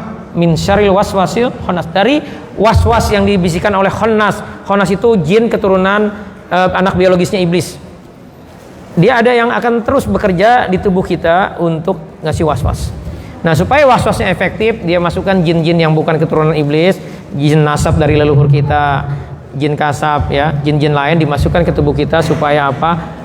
Jadi makin was-was kita, ya, makin cemas. Tadi yang saya bilang, Bapak Ibu, walaupun Bapak Ibu berjuang keras, sering ikut kajian, tapi kalau di tubuhnya takdir Allah ada jin nasab, maka susah untuk memahami ini, susah untuk nggak marah, susah. Makanya yang kedua itu harus dilakukan apa? Keluarin setan, jinnya keluarin. Ya, jadi orang bisa cemas kalau ada jinnya. Nah, saya mau jelasin ini terkait tentang cemas ini. Bapak Ibu, di dunia ini ada yang bisa kita kendalikan, ada yang tidak bisa kita kendalikan. Apa saja yang bisa kita kendalikan nih? Pikiran kita, bisa nggak kita kendalikan? Hari ini ada di sini tapi mikirinnya lagi di mana gitu, bisa nggak? Bisa. Opini kita bisa, ya. Terus apa yang lagi yang bisa kita kendalikan? Sikap dan tindakan kita. Bapak Ibu hari ini mau senyum, mau badannya tegak gitu merhatiin, atau duduknya malas-malesan gitu, bisa. Suka-suka Bapak Ibu. Keinginan kita bisa nggak kita kendalikan? Bisa. Niat dan tujuan, bisa banget ini, ya. Kita punya niatnya apa, walaupun lagi ngerjain apa, niatnya beda, bisa kita itu. Nah, tapi ingat, semua itu pikiran, sikap, keinginan, niat harus karena Allah, harus ikhlas dan positif supaya kita jadi positif. Nah, ujiannya kita seringnya begini nih, bagi yang suka galau nih. Nih kebanyakan tadi saya bilang apa? Emak-emak. Yang nggak bisa kita kendalikan itu yang kita pikirin. Apa yang nggak bisa kita kendalikan? Pikiran tetangga kita, pikiran teman kita, opini mereka, tindakan mereka. Mereka mau gaya apa aja, suka-suka mereka. Kita seringkali buka-buka sosmed ngeliat gaya orang, sombong amat nih orang. Kita pikirin gaya orang. Udah akhirnya apa? Stres. Ya. Terus popularitas kita nggak bisa kita kendalikan ini. Ya. Terus kesehatan dan kekayaan kita nggak bisa kita kendalikan. Ini semua given ya, pemberian Allah.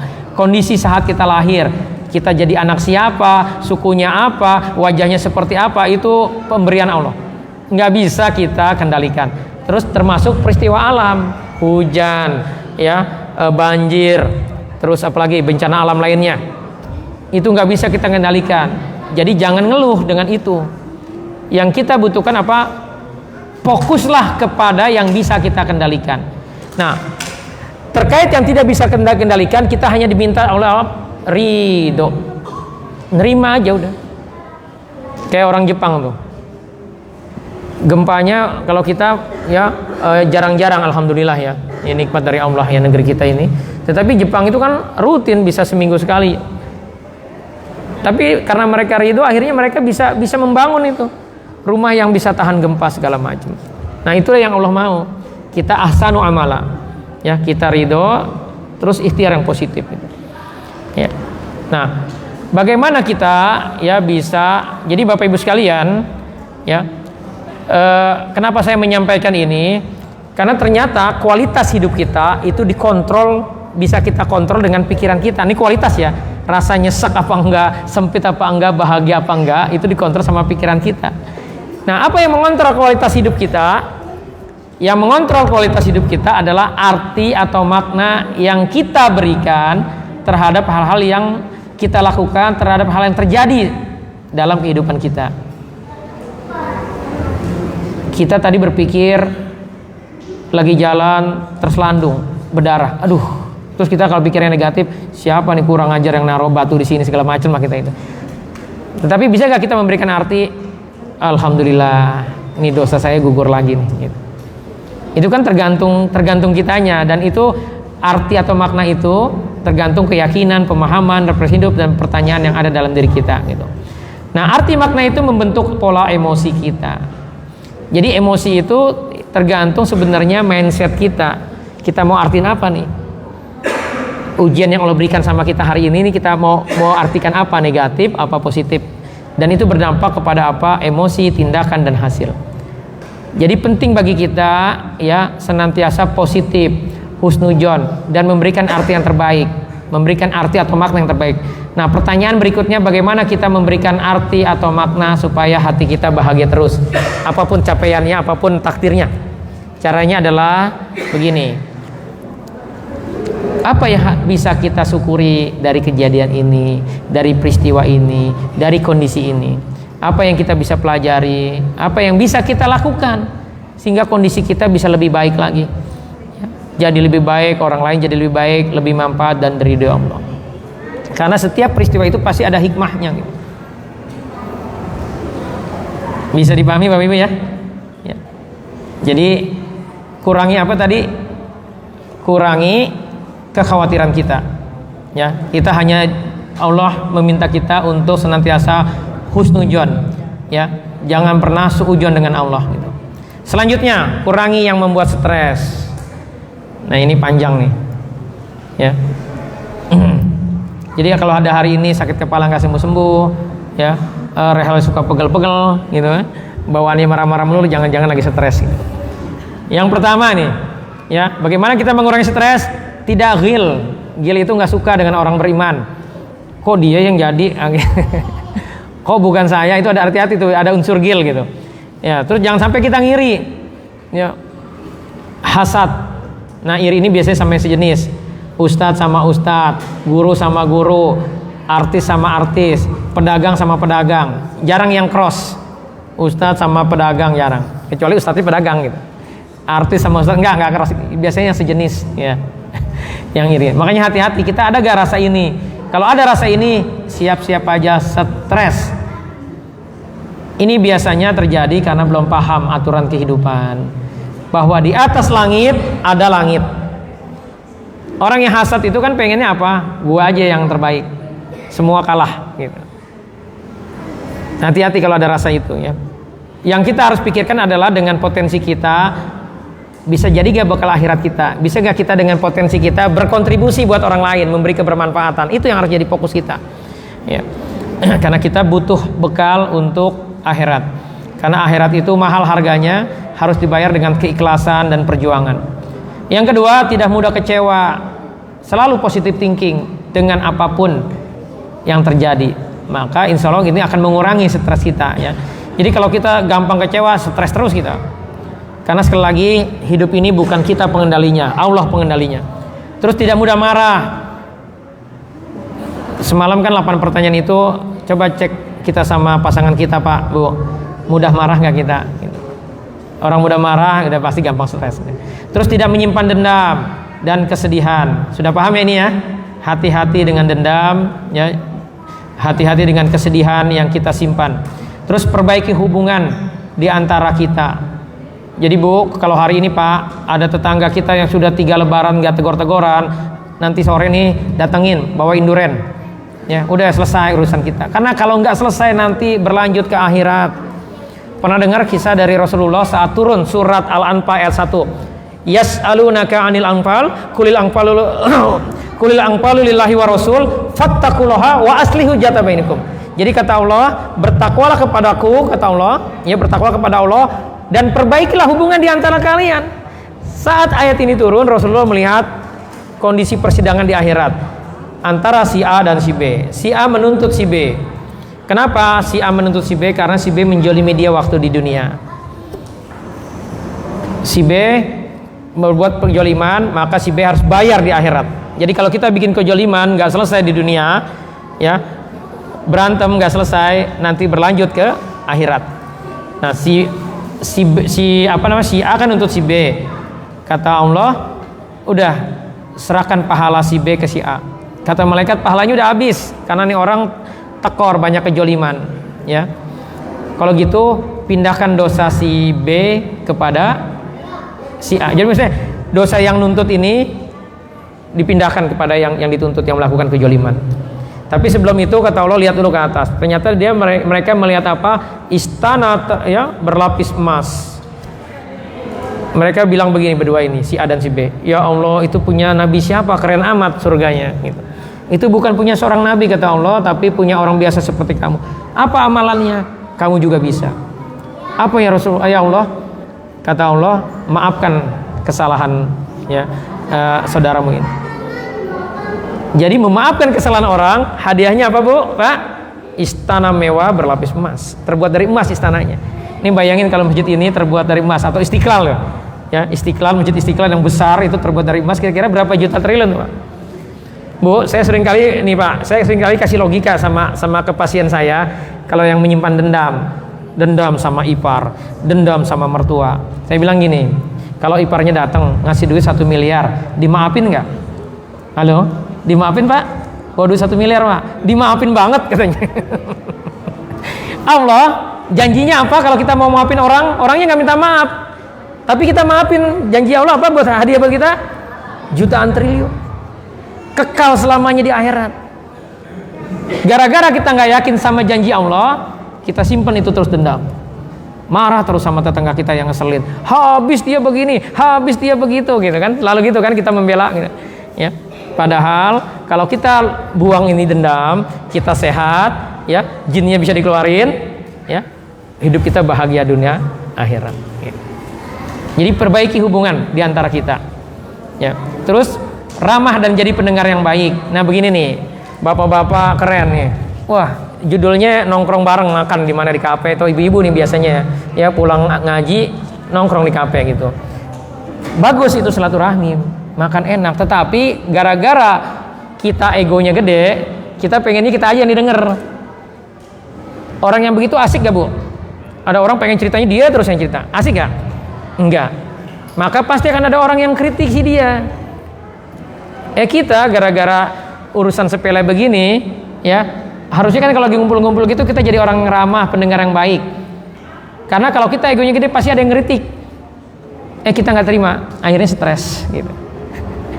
Jadi kalau kita nggak mau stres, udah jadi aja orang ramah, pendengar yang baik. Iya, karena nggak penting pembicaraan saat itu. Ya. Oke, selanjutnya hindari orang yang negatif, yang toksit. Apa ya orang yang toksit? Yang kalau ketemu kita ngomongin orang melulu. Yang kalau ketemu kita bawaannya pengennya komplain melulu. Ya, kalau ketemu kita pengennya ngomongin negatif terus. Nah, hindari orang-orang seperti ini karena bikin kesel, bikin sempit kita. Hindari. Ya. Lalu gimana kalau itu mertua kita? Sering-sering bawain duren, nanti berubah dia. Sering-sering kasih hadiah, ya. Karena kata Allah mengatasi orang yang seperti itu, wala tastawil hasanatu wala sayyi. Ini surat Fusilat. Saya lupa ayat 35 apa 36 itu. Tidak sama kebaikan dan keburukan, idfa billati hiya ahsan. Balaslah keburukan itu dengan kebaikan. Jadi kalau kita punya tetangga yang ngeselin, ya, mertua yang galak, kita kasih hadiah terus, nanti dia akan berubah. Kata Allah, fa izalaji bainaka wa bainahu adawatun ka'anna waliyun hamim. Nanti tiba-tiba yang ngeselin itu, tetangga yang ngeselin itu berubah jadi teman yang akrab. Jadi seolah-olah seperti teman yang akrab. Rasulullah pernah, ya, ada orang di Mekah yang benci banget sama Rasulullah, ya. Ini orang kafir padahal. Tapi Rasulullah gimana caranya supaya orang itu senang? Dikasih 100 unta.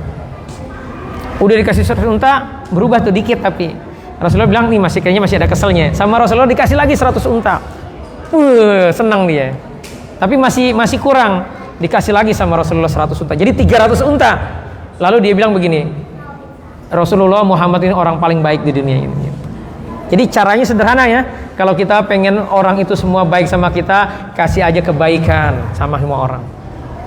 Dan kebaikan itu niatin karena Allah. Itu jadi sedekah buat kita, jadi bekal akhirat kita. Di dunianya orang senang sama kita, di akhirat dapat pahala gitu. Enak gak hidup begitu? Insya Allah gak stres. Jadi kalau ada tetangga yang ngeselin, jangan dilawan, muntang-muntang kita hebat. Nah, repot kalau kita ada jin buto ijonya, ada gondorowonya di tubuh kita. Itu bawaannya tetangga kayak gitu diladenin terus sama kita. Makin sempit aja hati kita, sedih terus bawaannya.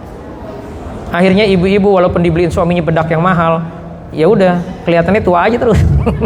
Karena kesel terus sama tetangga. Ya, oke, bisa dipahami ya. Oke, selanjutnya, syukuri nikmati hidup ini, Pak Bu. Nih kalau ada di sini yang sering berantem suami istri, itu kasihan banget. Dia pikir hidup selamanya kali. Jadi baik-baiknya sama istrinya, sama suaminya nanti aja deh. Kalau udah tua, ya kalau masih hidup. Jadi sekarang ini nih baik-baik aja Pak sama istri. Istri minta apa udah turutin aja. Bu, suami minta apa turutin aja, baik-baik aja. Sering-sering jalan bareng berdua. Bayangin dulu masa-masa kita ya baru nikah. Kan itu kan seneng banget gitu. Ya, jadi nikmati hidup ini Pak, nikmati punya istri. Banyak orang sedih Pak, nggak punya istri. Juga ibu-ibu jangan galak-galak sama suami. Banyak orang nggak punya suami sedih. Jadi mumpung masih punya suami, syukuri. Mumpung masih punya istri Pak, nikmati. Jadi bikin suasana udah damai. Nanti pulang dari sini jalan bareng ke mall atau ke kafe, ya dua-duaan aja. Udah bikin kesepakatan. Mulai hari ini kita kerjasama biar bisa masuk surga bareng. Ya, jadi bawaannya seneng aja gitu sama pasangan kita. Ya, halo. Ya, bisa dipahami ya. Jadi syukuri nikmati hidup ini. Ya. Karena ada jutaan saudara kita di kuburan lagi nangis-nangis berdoa sama Allah. Minta apa? Robirjiun. Ya Allah tolong hidupkan saya lagi. Mau ngapain? Mau berdamai sama pasangannya. Mau beramal soleh katanya. Kata Allah telat. Kemarin ngapain aja waktu masih hidup? Gitu. Kalau udah mati Pak, harapan orang yang mati itu biar bisa hidup lagi supaya bisa beramal soleh. Anggap aja semalam kita udah mati, dihidupin lagi hari ini. Jadi ngelihat istri itu bawaannya seneng aja gitu Pak. Ngelihat suami bawaannya seneng aja. Ngelihat anak kita, ini amanah, ini ladang amal semuanya. Ngelihat tetangga juga gitu. Ya, semua adalah friend, semua adalah objek dakwah kita. Semua adalah bekal. Ya, jadi nggak bawaannya nggak bete terus gitu. Nikmati. Ya, syukuri semua yang ada. Insya Allah kita akan berkurang tuh stresnya. Terus aktif bergerak, olahraga, rihlah. Ya. Yang ke-10 tidak menunda pekerjaan. Jadi salah satu cara yang paling membuat orang stres adalah waktunya sebulan tugasnya. 3 hari menjelang hari H baru dikerjain. Dijamin stres. Ya. Yang ke-11 rapi dalam tata kelola, tidak sembarangan. Betapa sering kan bapak-bapak marah-marah gara-gara apa? Nyari kunci mobil nggak ketemu-temu. Karena sembarangan naruhnya, akhirnya stres. Nah, kurangi stres itu dengan apa? Dengan rapi dalam tata kelola. Oke, berikutnya kurangi makan. Nah, ini berat nih. Bu, Pak, saya bikin survei. Orang-orang yang jinnya kuat, jinnya masih banyak di tubuhnya, itu berat buat puasa sunnah. Jadi kalau hari ini kita berat puasa sunnah, jangan-jangan itu jin luar biasa banyaknya di tubuh kita, atau dia kuat. Salah satu cara efektif melemahkan setan dari golongan jin di tubuh kita adalah puasa. Ya. Ini level takwa kita sudah sampai ini. Jadi sebulan itu ya minimal kita bisa 3 hari dalam 1 bulan itu puasa sunnah. Ini jadi indikator ya. Jadi kurangi makan kita. Orang yang banyak makan akan banyak penyakitnya. Karena makanan itu sumber penyakit jika berlebihan. Ya. Terus kurangi junk food Pak. Junk food itu makanan yang berpengawet, berperasa buatan, ya perwarna buatan. Terus kurangi juga makan yang membuat darah asam. Bapak pengen orangnya kalem, baik hati, tidak sombong, rajin menabung, tapi makannya yang bikin darah kita pH-nya jadi rendah. Apa itu? Tepung-tepungan. Turunannya apa Pak tepung-tepungan? Roti, mie, gorengan gitu. Itu harus dikurangi supaya darah kita nggak asam. Karena di darah yang asam kita akan mudah marah, mudah baper. Kurangi gula. Ibu-ibu nggak mau gemuk, makannya dikurangin, tapi minumannya yang pakai gula semua. Ya, maunya makan es krim, ya, maunya teh manis, itu gula bikin gemuk. Ya, dan itu bikin darah jadi asam. Walaupun rasanya manis tapi bikin darah kita jadi asam, kita akan mudah baperan, mudah emosi negatif. Ya. Dan minuman berkarbonat. Paham ya minuman berkarbonat ya? Ya, yang mengandung ya cola, ya ya paham lah ya. Tidak usah saya sebutkan, paham ya minuman berkarbonasi gitu. Nah, selanjutnya adalah kurangi lagwi. Apa lagwi? Lagwi itu perbuatan yang tidak ada manfaatnya buat akhirat kita. Jadi kurangi aktivitas yang tidak perlu. Apa nih, bapak-bapak? Evaluasi hobi kita, Pak. Apa yang menggerakkan hobi itu, Pak? Karena Allah apa karena nafsu hobi itu? Nanya bapak-bapak nggak mau ngejawab nih, Bu. Yang menggerakkan hobi itu biasanya nafsu apa karena Allah, Bu? Nafsu. Pengen punya sepeda bagus, pengen punya motor bagus, pengen touring, pengen segala macam, itu nafsu penggeraknya. Maka evaluasi hobi kita. Ya, saya tidak melarang untuk punya hobi, tapi evaluasi jangan sampai jadi lagwi. Karena lagwi itu kata Allah dilarang. Wallazina 'anil lagwi mu'ridun. Kalau ingin beruntung hidup ini, jangan berbuat lagwi. Aktivitas yang tidak ada manfaatnya buat akhirat kita. Terus kurangi belanja yang nggak perlu. Bapak-bapak senang, Ustadz sekarang alhamdulillah istri saya jarang ke mall, tapi tiap hari paket. Stres bapaknya. Ya, jadi kurangi belanja yang nggak perlu, Bu. Nah, kita nih Pak, kita pengen kaya, begitu banyak uang, kira-kira apa yang dibeliin? Ini survei saya. Orang kalau banyak uang biasanya belinya apa? Gentong, Gucci, souvenir-souvenir biar rumahnya kelihatan indah. Sayangnya nih, belinya seringkali benda-benda yang bisa jadi sarang jin. Gucci ada gambar penari, gambar pasukan, gambar manusia, gambar makhluk, itu bisa ditempatin jin. Beli main ke Singapura, beli merlion. Merlion tahu ya? Ikan kepala singa, itu dewanya mereka. Itu kalau ada di rumah kita gambarnya, patungnya, souvenirnya nempel di kulkas, itu bisa jadi sarang jin. Pulang dari sini evaluasi, hilangin itu semua dari rumah kita, ya. Dan itu beli kan pakai harta kita. Jadi hati-hati, ya. Kurangi ya belanja-belanja yang nggak perlu. Terus kurangi bermain sosmed. Saya baca buku, itu ternyata di Amerika rata-rata orang main sosmed itu 4 jam sehari. Kalau di sini lebih banyak apa lebih dikit? Kalau dikumpulin ya dalam 24 jam itu 4 jam main sosmed. Ya, jadi hati-hati nih. Ya, scroll padahal nggak ada hubungannya dengan kehidupan kita. Dampaknya apa? Dampaknya ini jadi lagwi, kita jadi gampang stres nanti. Ya. Terus kurangi begadang, Pak. Kata Bang Roma kan begadang jangan begadang kalau nggak ada perlunya.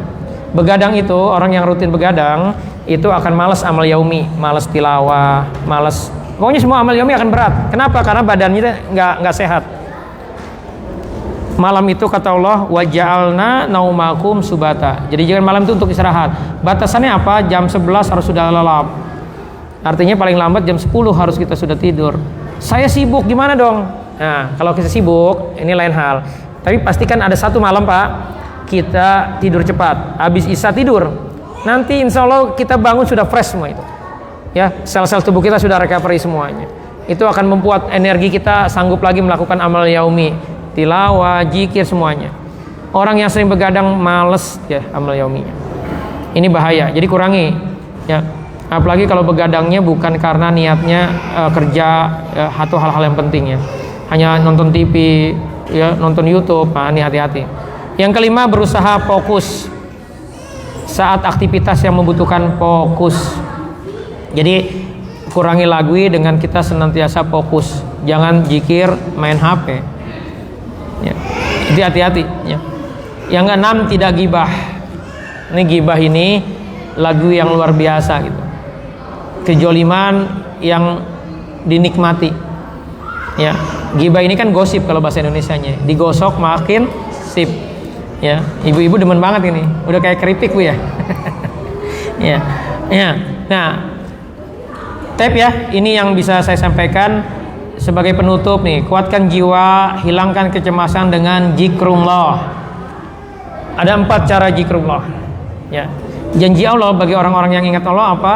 Alladzina amanu wa tatma'innu qulubuhum bizikrillah. Ala bizikrillahi tatma'innul qulub. Orang-orang yang beriman dan hati mereka menjadi tentram dengan apa? Mengingat Allah. Ingatlah, hanya dengan mengingat Allah hati menjadi tentram. Jadi kalau kita ingin jiwa kita kuat, ingin jiwa kita tenang, selalulah niatin apapun karena Allah, selalu ingat Allah, dan akhirat menjadi tujuan kita. Caranya gimana? Ya, 4 cara zikrullah yang diajarkan oleh ulama. Pertama, perbanyak istighfar. Yang kedua, harus rajin baca Quran, tilawah Quran. Yang ketiga, sholat, ya cara zikrullah itu. Yang keempat adalah dengan doa. Baik, walam shawab, ini yang bisa saya sampaikan. Silakan kalau ditanyakan. Assalamualaikum warahmatullahi wabarakatuh.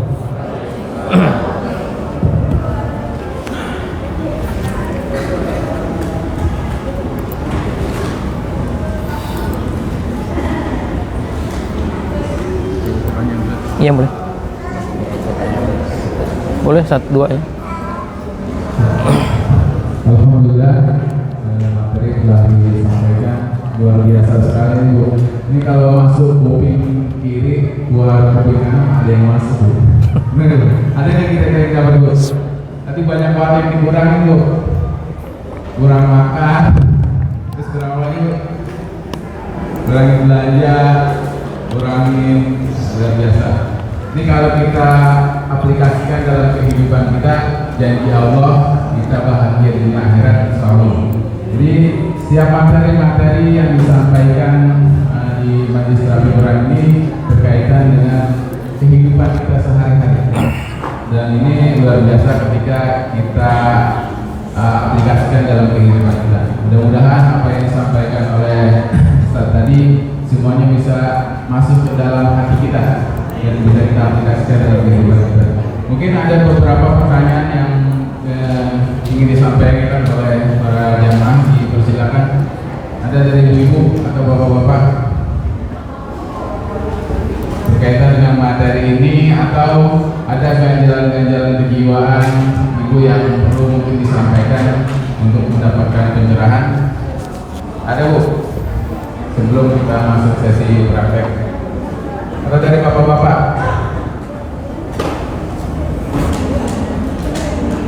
Oh iya.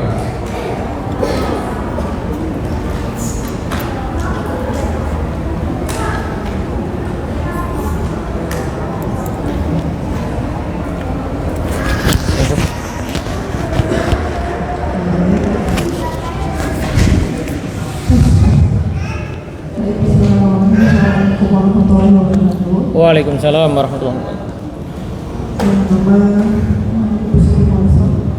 Dari masyarakat, ingin saya tanyakan Ustaz, tadi ada beberapa hal yang membuat kita tuh cemas. Yang paling terakhir itu adalah was-was syaitan. Bagaimana kita bisa membedakan kecemasan kita yang berasal dari was-was syaitan atau yang bukan? Kalau yang kadang sebelumnya kan ada belum yakin dengan paham dengan kehidupan, terus saya mendisiplinkan overthinking dan lain. Dan yang terakhir was-was syaitan. Bagaimana kita bisa membedakannya Ustaz? Ini memang berasal dari pikiran kita atau memang yang 3 sebelumnya itu juga bisa disebabkan karena was-was syaitan itu? Iya. Waalaikumsalam warahmatullahi wabarakatuh. Was-was itu bisa karena ada masalah. Masalahnya real nih. Kita salah melakukan sesuatu sehingga menyebabkan kerugian di kantor. Itu pasti kepikiran. Ya, waduh nanti dipecat, nanti ini kepikiran terus. Itu kan was-was jadinya kan. Padahal pasti dipecat gak? Belum tentu juga gitu kan. Ya. Terus pasti masalah gak? Belum tentu juga. Nah, kalau ada objeknya, ya kita urai aja, cari solusinya. Dengan semua teori-teori problem solving kita selesaikan. Nah, kalau yang dari gangguan jin itu ada ciri khasnya. Kita nggak mau mikirin tapi kepikiran terus. Gitu. Bahkan kemarin ada pasien saya itu dibisik-bisikin sehingga akhirnya dia jadi was-was terus gitu. Nanti dia begini, nanti begini, nanti begini. Jadi apa yang bedakan was-was setan itu, gangguan jin itu di luar kontrol kita, di luar kemauan kita. Dan biasanya ada yang bisik-bisikin. Tetapi kita juga perlu evaluasi tabiat kita selama ini seperti apa. Ya, orangnya mudah cemasan nggak selama ini? Ya, kalau ternyata kata pasangan kita mudah cemasan, ya gampang ngeluh. Nah, lakukanlah checklist ciri gangguan jin. Ada 2 aja dari checklist itu kan ada sekitar 20 item. Itu patut curiga kita, jangan-jangan ada yang numpang hidup di diri kita. Sederhananya gitu kira-kira Bu. Ya, bisa dipahami ya ini ya. Ya. Jadi biasanya kalau gangguan jin itu ada keanehan-keanehan dalam diri kita. Dulu saya nggak begini nih, kok sekarang saya begini. Tadinya tidur gampang, kok jadi susah tidur, ya. Kebayang terus, pikiran kita aktif terus, kok jadi ketakutan. Karena gini, ada banyak kasus begini, Bapak Ibu, kan ujian kita salah satunya orang Indonesia adalah kita punya jin nasab, jin dari leluhur, nggak usah minta itu nurun, ya. Nah, jin leluhur kita misalkan modelnya tipenya tipe A. Kita main ke sebuah tempat yang di situ ada jin lain. Nah, contoh kasus nih, ada seorang bapak, dia pulang dari jalan-jalan ke mana yang Badak Bercula satu itu, Ujung Kulon. Pulang dari situ dia merasa kok saya nggak tenang ya gitu. Bawa mobil kok jadi kayaknya kayak nggak tenang gitu. Jadi kayak seperti ugal gitu, ugal-ugal gitu, nggak nyaman banget nih dia merasa gitu. Dan ternyata ketika diruqyah itu ada jin perempuan di tubuhnya. Jin perempuan ini, jadi reaksi utuh si bapak ini bisa diajak ngobrol. Kamu kenapa masuk ini? Ya, ternyata dia ikut karena di dalam tubuh si bapaknya ada jin ganteng, jin laki-laki. Jadi dia tertarik dengan si bapak itu, bukan sama si bapak itu sebenarnya, tapi sama jin di tubuh bapak itu. Nah, itu jadi berubah dia. Nah, kita evaluasi, kok tiba-tiba saya cemas nih? Kok tiba-tiba saya jadi susah tidur? Habis ngapain? Sudah berapa lama? Oh, 2 pekan. Nah, 2 pekan ini ada kejadian apa? Oh, saya baru beli barang tertentu. Ada kasus seorang ibu pulang umroh, tapi hatinya jadi dia bilang longsong, nggak nyaman, harusnya kan dia tenang karena pulang umroh. Ternyata begitu dievaluasi, pulang umrohnya rupanya paketnya ke Turki.